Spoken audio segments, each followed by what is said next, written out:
What's going on, guys? I made a ton of mistakes as a leader. I've been running my businesses now for over 5 years. We've been able to scale one business to over $300,000 per month, the other business to over $700,000 per month. And let me tell you guys, I've messed up a ton. For example, one of my worst moments, I literally took my team out to dinner. We were at dinner. I looked two of my account managers straight in the eyes and I told them that they are replaceable. That ended up causing so much damage to our relationship, to the company. One of those account managers ended up leaving and taking over 30 of our clients. So I've had my lows as a leader. I've also had my highs where I get up and inspire people, and I've done speeches. For example,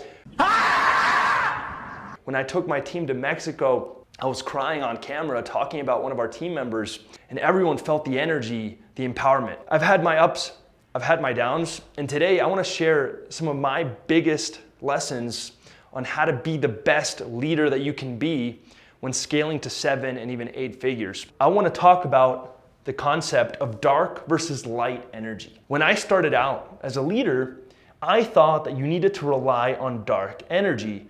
I would watch entrepreneurs like Dan Pena, who were really intense, and I would also look up to some of my heroes like Michael Jordan or Kobe Bryant, and I thought that you needed to have this do or die mentality. I remember showing up every single day to work and just putting an insane amount of pressure on the team. This is what dark energy looks like. You put a lot of pressure on everyone. You're constantly calling people out. You're micromanaging and triple checking everyone's work. You set crazy goals, quite literally force people to hit them no matter what. And it's very much this do or die mentality. If anyone watching this video has seen the Michael Jordan documentary, The Last Dance, you can see that he brought this darkness. And I thought that as a leader, that's how you needed to be. The problem was, after a few years of that, not only did I get burnt out, because that's not who I want to be, and quite honestly, not how I want to show up as a leader. The problem is, after doing so much dark energy, I went to the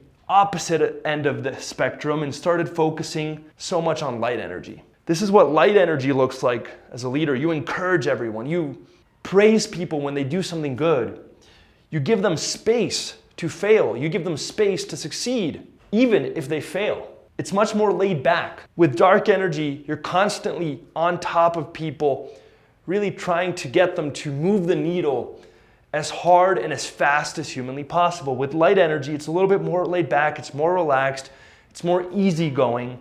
You're really fully let go and surrendered to whatever happens. Here's what ended up happening. I went from this side as a leader of full dark energy to this side as a leader, full light energy.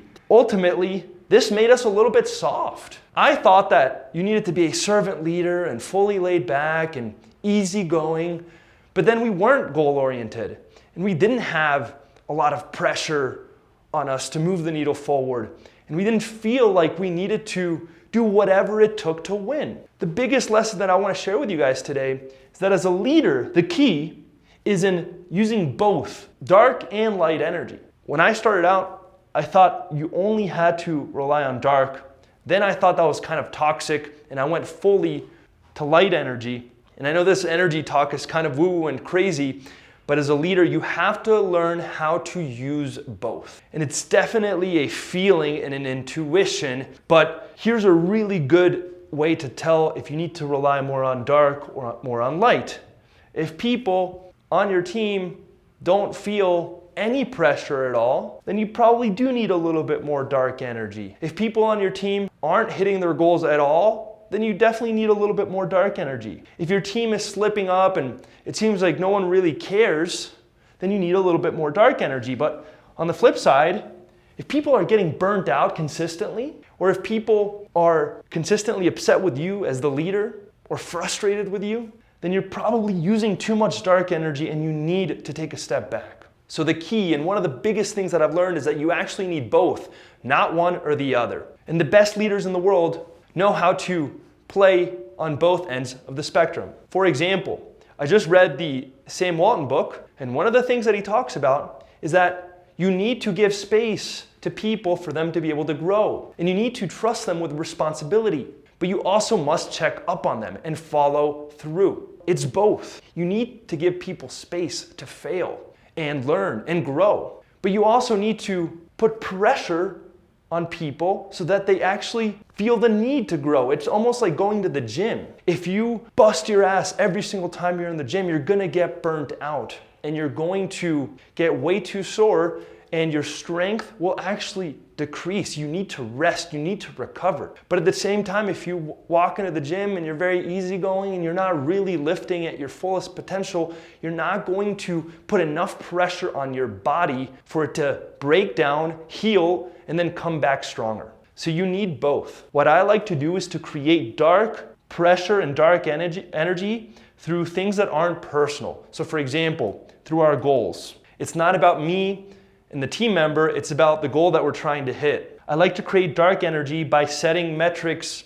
So for example, if we need to create X number of pieces of content per week, that is the metric for us to hit. It's no longer personal. The way that I like to leverage light energy is really through positivity, through encouragement. When I see someone doing something good, I call it out. So for example, at the very beginning of every single team meeting, we do shout outs. And we shout people out for specific actions that they took that were positive. Hopefully this gives you guys a really good perspective on how to lead. Also, some of the drawbacks of being the Michael Jordan energy and also being way too passive with more of a servant leader energy. You need both. It's not one or the other. If you guys found value in this video, make sure to like, drop a comment with your biggest takeaway below, and subscribe if you haven't already. Peace.